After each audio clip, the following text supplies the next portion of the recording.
Sekalipun taun, wabah yang terjadi dahulu kala di dunia Islam begitu dahsyat. Anda tahu taun dulu kalau terjadi orang baru kena paginya ketularan bintil-bintil, sorenya meninggal, Pak.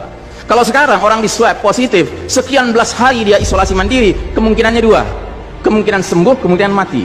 Persentasenya berapa? Sembuh 80%, Pak, mati 3%, kecil sekali. Bukan berarti kita menganggap ringan nyawa orang, tidak. Cuman saya ingin menggambarkan betapa taun dahulu lebih dahsyat daripada yang so-called pandemi yang lebih cocok disebut plandemi ini. Direncanakan ini, Pak. Yang karenanya kalau kita lihat sejarah, sekalipun dahsyat taunnya dahulu kala, nggak ada cerita, Pak, sholat berjamaah berubah tata cara pelaksanaannya, nggak ada. Kenapa kita harus berubah?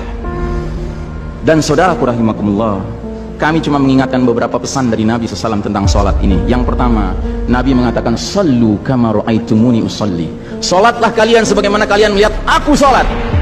Ini sudah kata mati, Pak. Ini kunci, Pak. Kunci ini. Makanya para ulama fikih memutuskan nggak boleh dikerjakan sembarangan, nggak boleh. Apalagi setelah dia ada aturannya, terus kita berkreativitas menyangka itu lebih baik untuk keselamatan dunia kita, sementara kita tidak peduli dengan keselamatan akhirat kita. Nabi Muhammad SAW menyatakan, hari berbangkit nanti aku akan menunggu umatku di depan telagaku. Aku akan bisa membedakan siapa umatku, siapa yang bukan. Umatku adalah mereka yang wajahnya, tangannya, kakinya bercahaya bekas wudu. Tapi ketahuilah, ada sejumlah orang wajahnya bercahaya, tangannya bercahaya, kakinya bercahaya. Aku panggil mereka, tapi dihalau sama malaikat, tidak boleh mendekat. Aku panggil lagi, tapi dihalau sama malaikat. Akhirnya malaikat menjelaskan, ya Muhammad, mereka telah merubah ajaranmu setelah engkau wafat. Kata Nabi selanjutnya, menjauhlah, menjauhlah. Nabi nggak mendekat dengan orang yang berani-beraninya merubah tata cara ajarannya. Dan ajarannya yang paling pokok apa? Tauhid. Setelah tauhid apa? Salat. Dan ingat, salat adalah amal yang paling pertama yang akan diperiksa oleh Allah Ta'ala bagi setiap hambanya. Dan saudara rahimakumullah, saya ingin menyampaikan dua hadis lagi. Satu hadis dari Nabi, la tadaru furujatin lisyaitan. Jangan kalian biarkan celah-celah itu untuk syaitan. Ini Nabi Muhammad SAW yang berbicara, bukan Ihsan Tanjung. Kalau Ihsan Tanjung yang berbicara, Anda boleh tolak, Pak. Ini Nabi Muhammad SAW yang berbicara, yang kita baca salawatnya dengan harapan mendapatkan syafaatnya, dengan harapan boleh meminum air dari telaganya. Jadi kata Nabi apa? Jangan biarkan celah-celah itu menjadi tempatnya syaitan. Hari ini tidak sedikit masjid bahkan memuliakan syaitan, memberi tanda di mana syaitan hendaknya berada. Na'udzubillahi min dzalik. Mau jadi apa kita, Pak? Mau jadi umat seperti apa kita? Ini adalah simpul terakhir, saudaraku. Kalau sampai simpul terakhir ini kita relakan lepas, sudah tidak ada sisanya ajaran ini di muka bumi. Karenanya saudaraku rahimakumullah, bagi saya urusan sholat berjamaah dan tata caranya ini bukan urusan pilihan fikih, Pak. Ini urusannya adalah urusan dengan musuh Allah Ta'ala. Hadis yang terakhir, kata Nabi SAW, innal yahuda qad sami'u dinahum. Sesungguhnya Yahudi sudah bosan dengan agama mereka. Wa innahum qaumun hasadun, dan mereka adalah kaum yang sangat hasad kepada kita umat Islam, terutama dalam tiga perkara. Satu, raddis salam. Kebiasaan kita umat Islam kalau ketemu saling ngucapin assalamualaikum, dibalas waalaikumsalam. Itu Yahudi nggak senang, Pak. Yahudi tidak senang melihat umat Islam berukhuwah Islamnya. Yahudi nggak senang umat Islam kalau ketemu saling bersedekah dengan senyum, makanya dibikin aturan begini, nggak kelihatan senyum kita. Yahudi nggak senang kita ketemu jabat tangan, rontok dosa-dosa. Maunya mereka begini saja jabatan tangannya.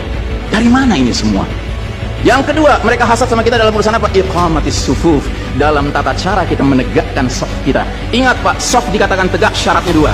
Satu, lurus, dua, rapat. Bukan hanya lurus tapi renggang-renggang, atau rapat tapi meliuk-liuk. Tidak, harus dua-duanya lengkap. Sehingga Nabi sampai bertanya, kenapa kalian nggak bersaf seperti malaikat di hadapan Allah? Para sahabat bingung, bertanya, bagaimana malaikat? Kata Nabi, mereka mendahulukan saf awal dan mereka saling rapat satu sama lainnya. Jadi Nabi itu bangga kalau umat Islam sholatnya seperti para malaikat di hadapan Allah Ta'ala. Harusnya itu menjadi kebanggaan kita juga. Dan harusnya kita tersinggung kalau ada pihak yang berusaha untuk mengacak-acaknya. Dan yang terakhir, yang ketiga, Yahudi itu hasad sama kita dalam urusan apa? Dalam urusan umat Islam di belakang imam salat wajibnya mengucapkan amin. Makin keras suara amin itu, makin geram mereka. Karenanya mereka bikin aturan, sempat 2 bulan masjid ditutup sama sekali, nggak terdengar suara amin dari jamaah karena nggak ada yang boleh ke masjid. Tapi sekarang setelah dibolehkan, masjid yang bisa muat 2000 orang cukup 500 orang, cukup 700 orang. Supaya apa? Sekurang-kurangnya aminnya bisa berkurang. Maka sekarang pertanyaan besarnya adalah, untuk siapa kita sholat? Atau untuk mereka? Inna salati wa nusuki wa mahyaya wa mamati lillahi rabbil alamin.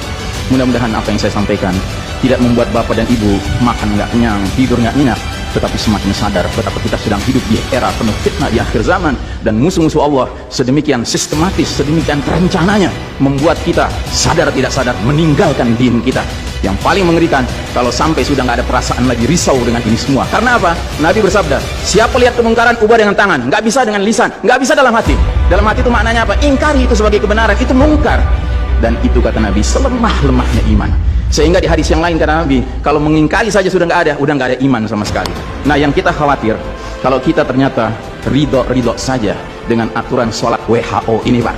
Padahal harusnya kita sholat dengan cara Nabi Muhammad SAW, bukan caranya Tedros atau Bill Gates.